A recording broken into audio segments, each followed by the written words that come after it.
Salut, salut, salut, salut, salut, salut, c'est l'heure de ta dictée de français du jour. Aujourd'hui, je vais continuer à insister sur le thème de la santé. Je pense qu'il est vraiment primordial pour celles et ceux qui veulent exercer leur profession de médecin, de spécialiste, d'infirmier dans un pays francophone, de bien maîtriser les notions du français, les notions basiques, intermédiaires, avancées et les notions médicales. C'est vraiment très très important pour réussir à communiquer avec les patients. Donc aujourd'hui, notre dictée ce sera une fois de plus sur ce thème. Si sienten que todavía les falta lo básico en francés o si quieren refrescar su francés, si quieren aprender cositas nuevas, debajo de este video hay unos enlaces, le pueden echar un vistazo. Vamos por el dictado de hoy. Ma femme a mal à la tête depuis mardi dernier. Ma femme a mal à la tête depuis mardi dernier. Ma femme a mal à la tête depuis mardi dernier. Ma femme a mal à la tête depuis mardi dernier. Ma femme a mal à la tête depuis mardi dernier. Ma femme a mal à la tête depuis mardi dernier. Elle se sent fatiguée. Elle se sent fatiguée. Elle se sent fatiguée. Elle se sent fatiguée et elle a perdu beaucoup de poids. Et elle a perdu beaucoup de poids. Elle se sent fatiguée. Elle se sent fatiguée et elle a perdu beaucoup de poids. Et elle a perdu beaucoup de poids. Ma femme a mal à la tête depuis mardi dernier. Elle se sent fatiguée et elle a perdu beaucoup de poids. Je suis très inquiet pour elle. Je suis très inquiet pour elle. Je suis très inquiet pour elle. Mais elle refuse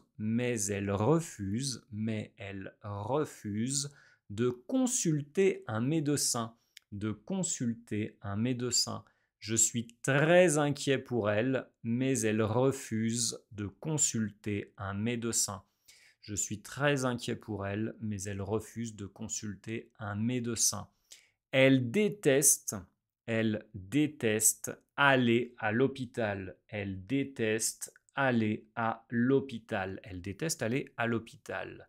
Je suis très inquiet pour elle, mais elle refuse de consulter un médecin. Elle déteste aller à l'hôpital. Ma femme a mal à la tête depuis mardi dernier. Elle se sent fatiguée et elle a perdu beaucoup de poids. Je suis très inquiet pour elle, mais elle refuse de consulter un médecin. Elle déteste aller à l'hôpital. Antes de mirar la colección, siga este canal, busca la campanita, lo que sea para seguir este canal porque voy a subir nuevos dictados sobre el tema de la salud, sobre números, sobre cosas básicas de francés para que practiques todos los días. Ma femme a mal à la tête depuis mardi dernier.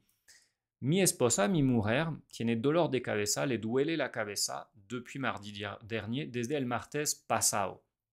Elle se sent fatiguée, ella se siente cansada, fatigada, et elle a perdu beaucoup de poids. Y ella ha perdido mucho peso. Y ella perdió mucho peso. Je suis très inquiet, estoy muy preocupado pour elle, para ella, mais elle refuse de consulter un médecin. Pero ella se rehúsa, ella se niega a consultar un médico. Elle déteste aller à l'hôpital. Ella odia ir al hospital. Lo voy a leer de nuevo para que pronuncies conmigo. Sin pena, de eso no se vive. Ma femme a mal à la tête depuis mardi dernier. Elle se sent fatiguée et elle a perdu beaucoup de poids. Je suis très inquiet pour elle, mais elle refuse de consulter un médecin. Elle déteste aller à l'hôpital. Lo voy a pronunciar en velocidad francesa para que te vayas acostumbrando. Ma femme a mal à la tête depuis mardi dernier. Elle se sent fatiguée et elle a perdu beaucoup de poids. Je suis très inquiet pour elle, mais elle refuse de consulter un médecin. Elle déteste aller à l'hôpital.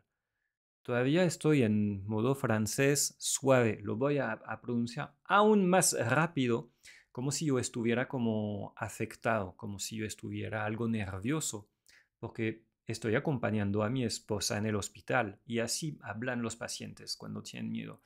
Ma femme a mal à la tête depuis mardi dernier. Elle se sent fatiguée, elle a perdu beaucoup de poids. Je suis très inquiet pour elle, mais elle refuse de consulter un médecin. Elle déteste aller à l'hôpital. Eso es la realidad.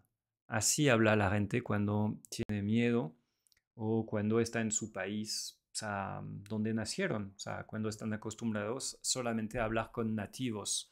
Y es lo que va a pasar si tú te vas a radicar en otro país, si quieres ejercer como médico, como enfermera, como cardiólogo, como psiquiatra en otro país donde no será tu idioma, así te van a hablar, entonces te tienes que ir acostumbrando desde ya, porque cuando estarás allá se va a volver más complicado. O sea, lo mejor es de anticipar tu aprendizaje, por eso te preparé clases que están disponibles debajo de este video, un pocotón de tareas y también unos módulos específicos para los profesionales de la salud. ¿Listo? Nos vemos en clase entonces y nos vemos mañana para más dictados. Salut, salut, salut, salut, salut.